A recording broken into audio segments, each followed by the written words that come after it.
Recess na naman ng mga estudyante. Ayan, busy-busy na naman tayo dahil ako'y nagbabantay ng aming tindahan. Ayan, tingnan nyo, ang daming mga bata.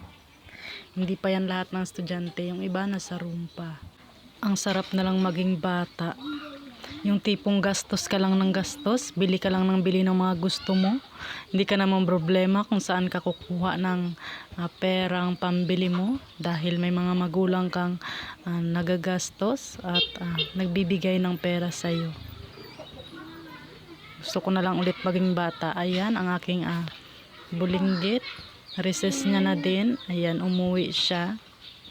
Dahil malapit lang ang aming bahay, ayan. Pag recess, umuwi lang siya dito, humingi ng kanyang baon. Ayan. Malapit lang ang school dito sa bahay. Kaya ayan. Anong sinulat mo sa school? Uwi lang. Pag nagutom, uwi. Hihingi ng pagkain, di ba?